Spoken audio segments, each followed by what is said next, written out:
We all have to do them, but none of us has to like it. The discussion board post.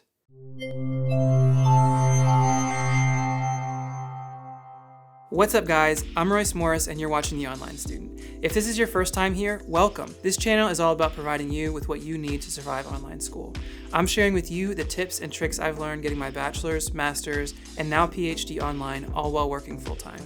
Today, I'm going to talk about discussion board posts, how to write one, and how to guarantee you'll get a passing grade. The discussion board post is a staple for any online class. Supposedly, it makes up for all that wonderful in-class interaction that you're missing out on.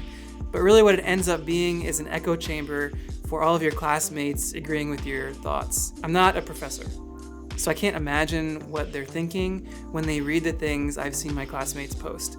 If I had to guess, I would say that some professors aren't reading them at all. Or at least not reading the whole thing. You know, they're just kind of like checking out to make sure there's something coherent but not examining the content too closely. I'm not trying to throw shade on professors here, but I think it's safe to say that discussion board posts are the bane of everyone's existence, whether you're a student or a professor. Honestly, discussion board posts are more annoying than hard. Sometimes it seems impossible to come up with a coherent thought related to the prompt. But that doesn't change the fact that we all have to do them. So let's jump in. The very first thing you need to do is look at the assignment instructions. Make sure you understand them. Usually a discussion board will be about the required reading for the week. Read that prompt a few times, and once you've got it in your mind, then look at the rubric for the class. This is important for several reasons. First, it will give you the required word count for the post. Second, it will tell you how many sources you need to have. These are two things that are relatively easy to get right. Don't leave any low-hanging fruit on the tree. If you're supposed to write 700 words, don't stop at 650 and hope no one will notice. Or if 3 sources are required, don't stop at 2, even if it means a few extra minutes of research. Another important reason to read the rubric is that sometimes there's conflicting information between the rubric and the discussion board instructions. And I've run into this myself a few times. And a quick email to your professor should clarify things, and it'll also keep you from doing too much or too little work. Time to start writing. If your post doesn't require any sources and you just need to include your own thoughts, you've got a pretty easy day. Try and focus on a specific thought or a question you had from that week's lesson or reading, and put together a coherent thought. Not every post has to be a statement either. You can ask a question or wonder about an outcome. You can even make some guesses as long as it falls within the assignment parameters. Remember, the point here is to replace classroom interaction. Imagine how you might interact with this material in a classroom setting. Do you agree with it? Do you disagree? Why?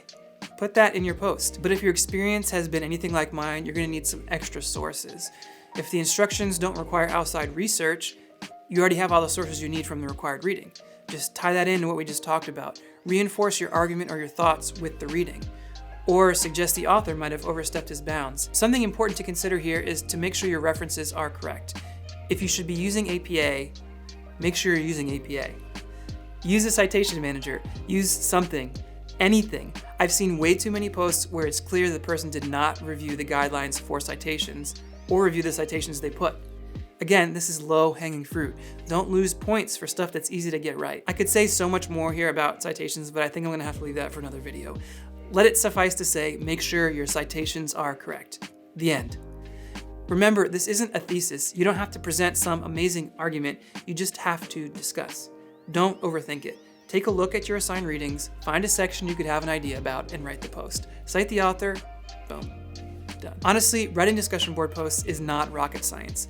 The biggest things that I see people doing wrong is not following the assignment instructions, using bad grammar, and not citing correctly. If you cover those 3 things, all you have left to do is write the content. And that should be the easy part because it's just your thoughts. A note on grammar and style. Different professors have different opinions on how formal discussion board posts should be. Generally, and in my experience, they can be much more informal than a regular paper. You can use I and you can write a lot more like you would talk. Definitely check with the instructions and reach out to your professor if you have any questions on that one. Just something to think about. All right, so now we've got the discussion board written, but unfortunately there's one more part, the replies. In my opinion, these are the worst. Typically, you have to present some kind of new information or research to supplement your classmate's original thought. Using I agree is usually completely out of the question, even though people try to do that a lot. Typically, what I like to do is read through a post, and I look for one sentence or statement that I can have an opinion about. It could be agreement or disagreement, but I usually just look for one sentence. I try to build my reply from there. Even if the post you're responding to is kind of crazy, you can usually find at least one sentence that you can agree or disagree with.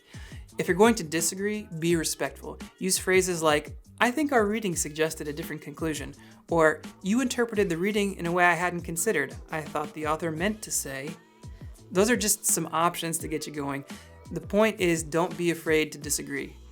Just be professional. Again, I want to emphasize follow the instructions. Make sure you reach your word count, use required sources, etc., etc. That's the same for the replies as it is for the main post. That's the real way to succeed here. Have a coherent thought, cite it, and spell it right. Using these tips, I've consistently scored well on my discussion board posts all the way up through the doctoral level. All right, that's all I've got for today. Did I miss anything? Question of the day. What's the craziest thing you've seen someone put on a discussion board post? Let me know down in the comments and I'll share the one I think is the funniest. Thanks so much for watching this video. Hit the subscribe button for more videos on topics to help you succeed in your academic journey. I'm continuing the conversation over on the Online Student blog, so be sure to check that out. I'll leave a link in the description. If you like the video, leave a like, and as my elementary school principal always used to say, study hard and get smart. Peace.